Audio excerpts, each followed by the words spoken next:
भयंगढ़ के राजा खड़क सिंह कान के कच्चे थे और किसी के बहकावे में जल्द आ जाते थे। उसका अपना कोई विचार नहीं होता था, इसलिए उसके फैसले उसके चाटुकार द्वारा प्रभावित हो जाते थे। उसी राज्य में एक बुद्धिमान किसान रतन रहता था। एक बार प्रीतम नगर में भयंकर अकाल पड़ा। राज्य में लोग एक एक दाने के लिए तरस रहे थे। मंत्री जी, राज्य में ये अकाल कब खत्म होगा? महाराज, जब राज्य में बारिश होगी तो यह अकाल खत्म हो जाएगा। और बारिश कब होगी? पता नहीं महाराज, हो सकता है 2 से 3 दिन में, हो सकता है महीनों, सालों बाद। ओह, हमारे राजमहल में कितने दिनों के लिए अनाज होगा? 2 साल। सिर्फ 2 साल? इसके लिए कौन दोषी है? इसके लिए सरासर किसान दोषी है महाराज। किसानों का ही काम है अनाज को खेत में उपजाना और हमें उपलब्ध कराना। तब हमें क्या करना चाहिए? महाराज, हमें किसानों से 2-2 बोरा अनाज लेकर अपने राजमहल के लिए 10 वर्ष का अनाज भंडार में संग्रह कर लेना चाहिए। लेकिन वो किसान बेचारे कहां से लाएंगे अनाज? उनके यहाँ भी तो अकाल पड़ा है। महाराज, अनाज उगाना किसानों का काम है। अगर वो नहीं देंगे तो और कौन देगा? ठीक है, तो ऐलान कर दो कि प्रत्येक किसान 2-2 बोरे अनाज राजमहल के लिए निकाल कर रख दे। हमें कम से कम 10 साल का अनाज राजमहल के लिए चाहिए। दूसरे दिन सुबह सुबह राजा खड़क सिंह का फरमान पूरे राज्य में राजकर्मी द्वारा सुनाया जाता है।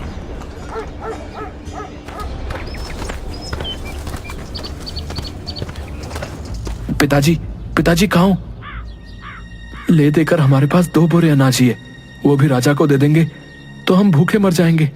पता नहीं बेटा, यह अकाल हमें और क्या क्या दिखाएगा। एक तरफ प्रजा एक एक दाने के लिए तरस रही है, तो दूसरी तरफ राजा की ओर से बेवकूफी भरा फरमान आ रहा है। सरपंच जी, आपने सुना राजा का फरमान। आप ही हमारी बातों को समझ सकते हैं। एक तो अकाल ऐसे ही हमारी कमर तोड़ चुका है, ऊपर से राजा का यह फरमान। कहां से लाएंगे 2 बोरा अनाज गरीब किसान? मुझे अच्छी तरह पता है अपने गांव की स्थिति। मैं खुद परेशान हूं कि क्या किया जाए। जब जब हमारे गांव पर संकट आया है, तब तब रतन ने हमें उससे उबारा है। आओ चलते हैं रतन के पास।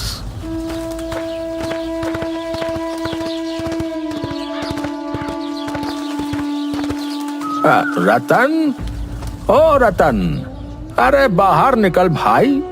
अरे गांव पर इतनी बड़ी समस्या आई हुई है और तू घर में बैठा है। राम राम सरपंच जी, अभी बंकू से मेरी राजा के फरमान पर ही बात हो रही थी। तो इस परिस्थिति में हमें क्या करना चाहिए भाई? ये फरमान राजा का नहीं, बल्कि उनके चाटुकारों का है। हमें उन्हें सबक सिखाना होगा।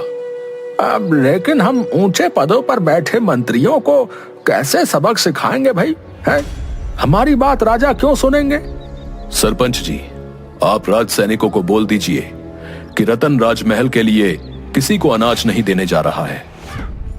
सैनिक रतन और सरपंच को राजा का हुक्म न मानने के कारण राज दरबार में राजा के सामने पेश करते हैं। इन दोनों को क्यों लाया गया है यहाँ?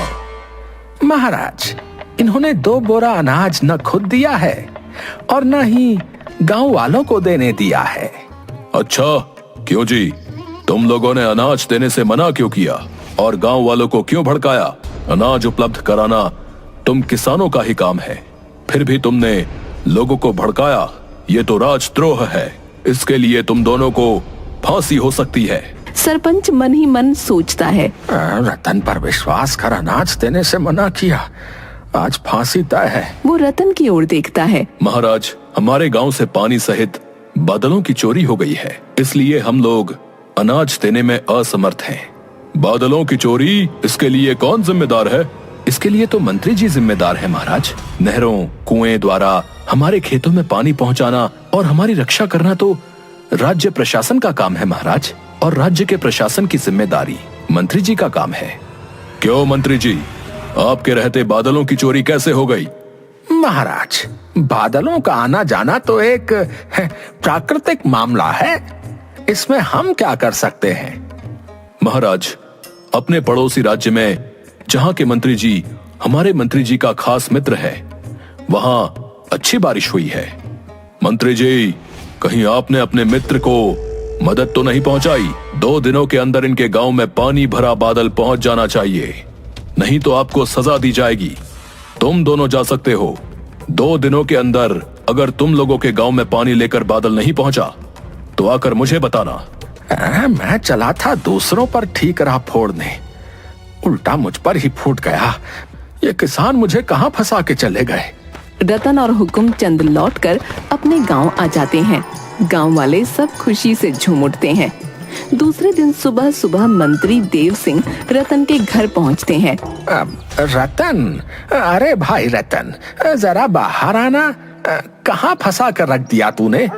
पिताजी, बाहर बहुत से सैनिकों के साथ मंत्री जी आए हुए हैं और आपका नाम लेकर घर से बाहर बुला रहे हैं। ठीक है, जाकर उसे कह दो कि पिताजी खाना खाकर आराम कर रहे हैं, 1 घंटे बाद मिलेंगे। कोई बात नहीं, हम इंतजार कर लेंगे। इधर गांव में सैनिकों के साथ मंत्री जी के आने की खबर तेजी से फैल जाती है। सरपंच हुकुमचंद डरे सहमे से दौड़े दौड़े आते हैं।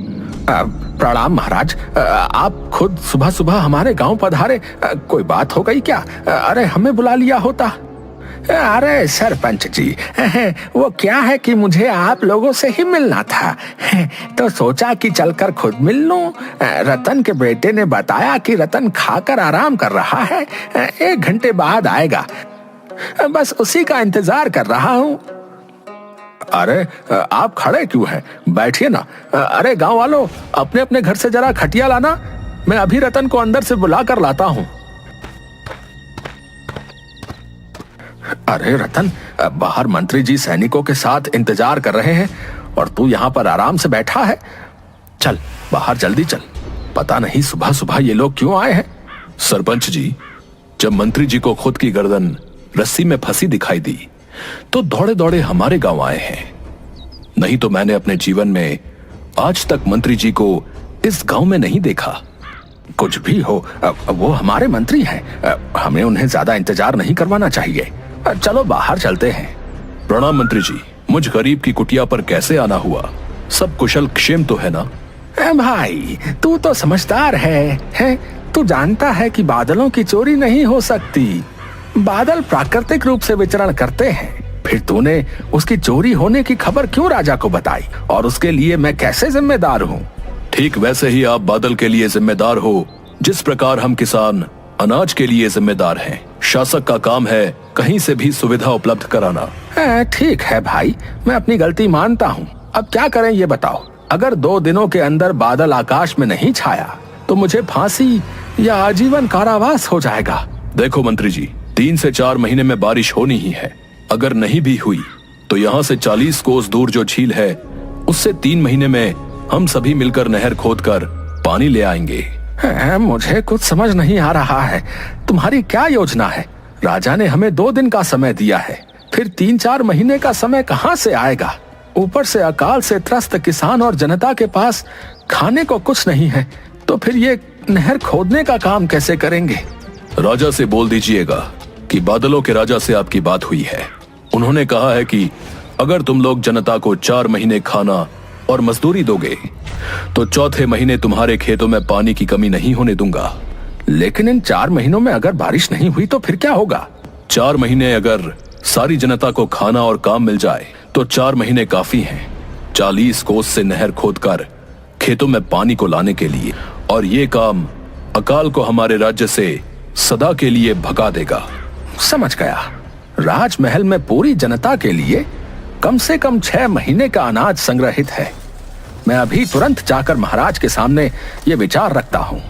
मंत्री देव सिंह राजा के पास जाकर उन्हें बताता है, महाराज, हमारी बादल के राजा से बात हो चुकी है और वो 3 से 4 महीने में हमारे यहाँ पहुँचने वाले हैं। लेकिन शर्त यह है कि इन 3-4 महीनों में जनता के लिए काम और अनाज दोनों मुहैया कराने होंगे। ठीक है, 4 महीनों के लिए राज भंडार खोल दो, बदले में जनता को कोई काम पर लगवा दो। मंत्री देव सिंह राजा के आदेश का पालन करते हुए जनता को राशन मुहैया कराने के साथ साथ उन्हें नहर खोदने के काम में लगा देता है। लेकिन डाकू चंपत सिंह अपने साथी जगीरा के साथ जनता के राशन को बीच में ही लूट लेता है। लोगों में हाहाकार मच जाता है। सरपंच जी, अब क्या होगा?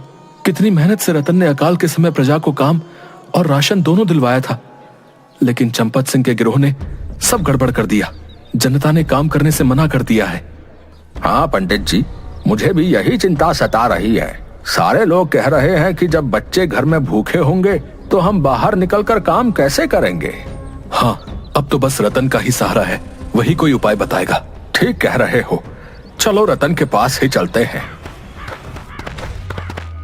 दोनों रतन के पास पहुंचते हैं। वहाँ पर देव सिंह भी हाँफते हुए पहुंचता है। रतन, अब क्या होगा?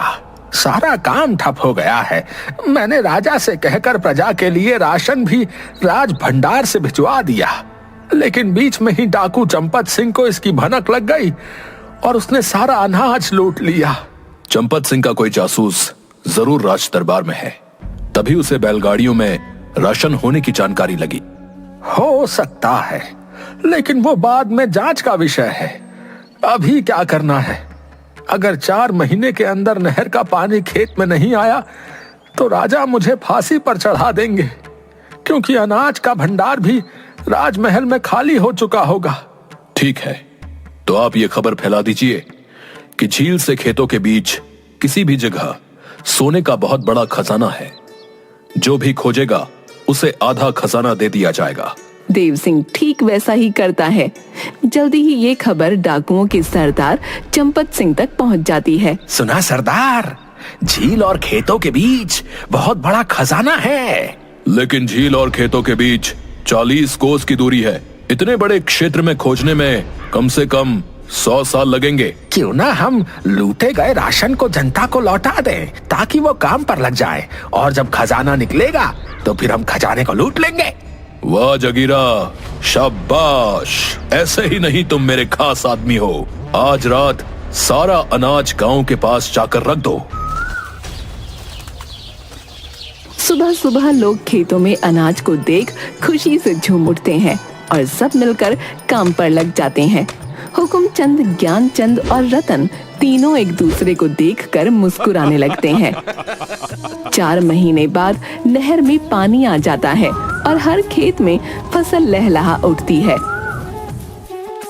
क्यों मंत्री जी, 4 महीने हो गए, लेकिन ना ही आपके पानी वाले बादल आए और ना ही झील से खेतों के बीच कोई खजाना ही मिला। महाराज, खेतों में बादलों से पानी चाहिए था, जो अब नहर के द्वारा पहुंच रहा है। और रही बात खजाने की, तो सारे खेतों में सोने जैसी फसल लहलहा रही है। हमने मुफ्त में किसी को अनाज भी नहीं दिया और न ही नहर के लिए कोई विशेष धनराशि को लगाया, और अकाल से भी छुटकारा पा लिया। महाराज, वाह मंत्री जी वाह। आपके इस कार्य की जितनी प्रशंसा की जाए वो कम है। आपके इस महान कार्य के लिए हम आपको 10,000 स्वर्ण मुद्राएं इनाम के रूप में देने की घोषणा करते हैं। महाराज की जय हो। इस कार्य का असली हकदार मैं नहीं, बल्कि गांव से आया हुआ बुद्धिमान किसान रतन है, जिसने अपनी बुद्धिमत्ता के बल पर बिना किसी अतिरिक्त धनराशि खर्च किए अकाल से पूरे प्रजा को निकालकर हमेशा के लिए छुटकारा दिला दिया। महाराज, राजा खड़क सिंह गांव में जाकर रतन किसान को 10,000 स्वर्ण मुद्राएं इनाम में देते हैं।